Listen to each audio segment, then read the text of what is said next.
a cyclist in Hamilton. He was killed because the guy looked down and picked up his cigarettes. And that guy got no jail time, got a $12,000 penalty, lost his license for 2 years, but could still drive to the GO stations. There's no penalty that's going to make it right for what happened. So just assume that they're going to hit you.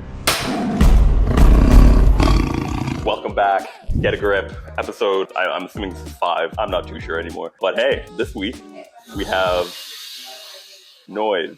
Just a plethora of noise. Real bike shop stuff. We have Dave Shellnut, a.k.a. the biking lawyer from the Biking Lawyer LLP. I don't know, I know you have like almost a decade's worth of experience in personal injury stuff. The man also helped me when I was crashed back in like 2017, 2018 or something. I was like, I think I was hit by like a truck or something, or a small Jeep. And yeah, that was pretty fun, but yeah. There may have been 2 occasions I think we've spoke, but we'll leave that off the record.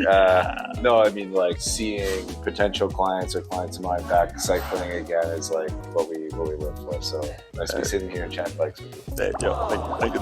Yeah, man, glad you could make it. But before we get into that, I just want to thank Burdock Brewery at 6th Redemption Square for the drinks this week. Dave doesn't drink, we found out, but I'm going to be drinking the Moon Grape Key Lime and see how that is. And we have pizza from Big Trouble Pizza at 191 Geary Avenue. They're hitting us with the Kahlua.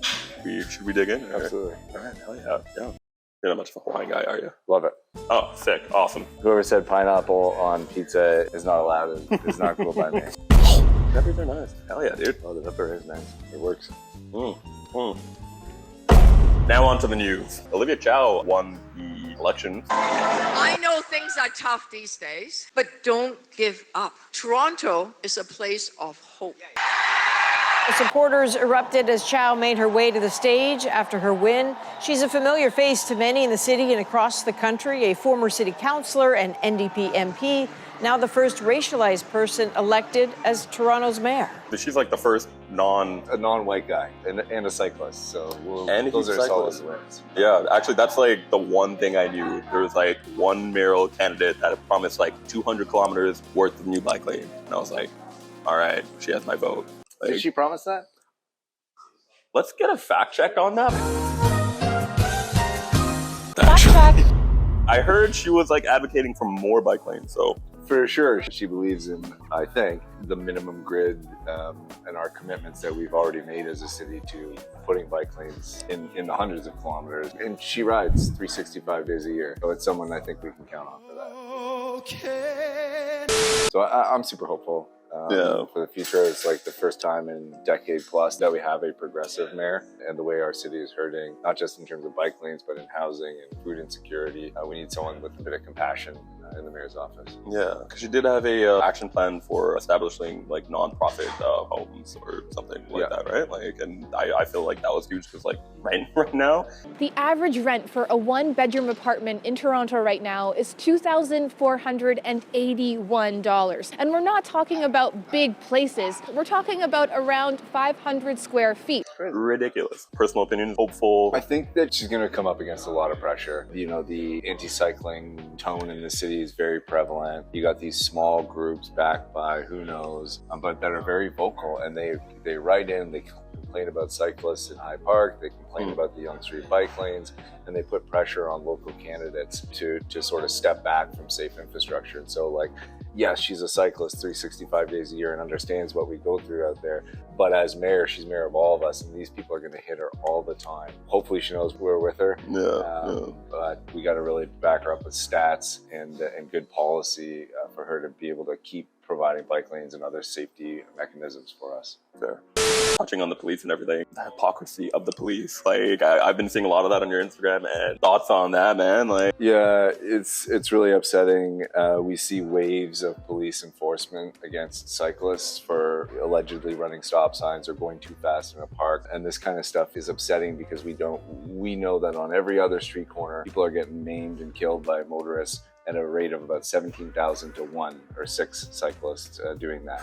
Yeah. So the stats don't back up what they're doing, and it feels like very anti-cyclist. We don't need more police, we need less of them, and this kind of thing shows that. And it shows that there's a lack of accountability. They enforce laws against us, but don't abide by those laws themselves. I caught them out in front of St. Mike's, biking on the sidewalk beside a cyclist dismount sign.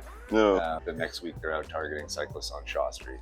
And I was down delivering for the Bike Brigade, hey, and there's a cop at that Queen's Quay and like Little Norway. There's that weird stop. Yeah. And the cop is just waiting back and stopping cyclists for not stopping at the stop sign. And I saw him pull over 2 people, and shocker, they were non-white cyclists. Not shocking, actually. That's not shocking at all. Jesus Christ. Do you love your bike more than your firstborn child? Yeah, I do. Then protect your sweet ride with a bike lock from Bikes on Wheels. Our 5 out of 10 security rated locks are fierce. Our 7 out of 10s pack up, and our 9 out of 10 straight up don't give a f***. Pick yours up today. In-stores are online at www.bikesonwheels.com. Totally forgot. The Bike Brigade, they're doing a lot of good stuff. And you're running it, no? Well, your team? Not anymore. Like we founded it in the very early days of the first lockdown. We put a call out for cyclists to deliver for folks who were like isolated, and then that has continued on to this day because the pandemic sort of showed the huge food insecurity problems that are going on here. And even though COVID-19 is like controlled, food insecurity is not. And so we are delivering for multiple partners every day of the week. There's not one day of the week that a volunteer cyclist isn't out there delivering food to people in need. Nice. How can people like sign up to volunteer, or like if they are in need, how would they go about like approaching you guys anyway? Absolutely. Like if you have 2 good wheels and you have some time to volunteer and help out your neighbors in need, go to the Bike Brigade website, bike-brigade.ca, and join us there. You know, if you need support in this city, our many partners are who you reach out to: Fort York Food Bank, Parkdale Community Food Bank, Allen Gardens Food Bank. We work with Maggie's Sex Worker Action Center. I was just delivering harm reduction supplies last night. And we even do Rough Times, which is like a pet charity that gives food to folks whose pets need. Yeah. Noted. That's a good play on word. It's rough with the RUFF. Guys, honestly, if you have some free time, any day during the week and you want to like help out to a good cause, bikebrigade.ca. What would you recommend cyclists who get into crash or like, I don't know, just any situation protocol? Yeah, absolutely. Because you and I know, like when you get in a crash, adrenaline's pumping, you make mistakes. I was hit on Dundas East by a driver that turned right in my path without indicating. And I like did some things right. Took pictures of his license plate and the damage I did to his car, but I left the scene. And then like when the shock wore off later and I had biked home, and I realized that my wrist and my elbow were in pretty rough shape. So I had biked with a broken wrist and elbow. Oh, wow. So that was a mistake. So don't do that. Call an ambulance down there. The $45 bill is paid for by insurance that you can check out on our website, that everybody's entitled to. What I did do right was take pictures, get a picture of his license plate. Yeah. And I took a picture of the back bumper where my drop bars had left the big black mark. Yeah. And years later in our court case, he threw out these pictures of him at the police station where he had gone later, and he said, no, Dave we were both at a stoplight and Dave just bumped into my car and fell over. And I probably hit him at 20 or 30 clicks when he turned into me. And he had taken his car to the police station, but before he did that, he had cleaned off and he said, look, see, there's no damage. But I had my pictures that I took from the scene. And my claim resolved pretty quickly in my favor. Very nice, very nice. So definitely you get hit, take photos. First off, breathe, chill. So we have like made everything very easy with our Biking Lawyer crash card. And so it prompts you with a QR code to an online form where you enter details about the driver that you need. You can upload a photo of the dummy's license plate, and there's a few other things, and it emails you all on scene. So you have that, and then you can focus on like speaking to police or ambulance attendants. But yeah, chill, ground yourself, assess your injuries. If you can get off the road to safety, get off the road, and then start documenting, taking all those pictures and getting authorities down there. Nice. Even if it's not like a huge crash, we want to create data sets. We want statistics about crashes happening so that cycling advocates can say, hey, look, at this corner of Dundas and Logan, there's been 30 crashes there in the last 2 months. We need a protected bike lane. Like, don't just leave the scene. Like, first of all, for your personal well-being, it's important to stay around, but for our collective health and safety, it's good to create those data points. These cards, they're at the front of Bikes on Wheels. Just grab them, take them, have them on my hand, and put them in your bag and never use it, but know that it's there. We always say, see you in a bike lane and not in our office. I like that.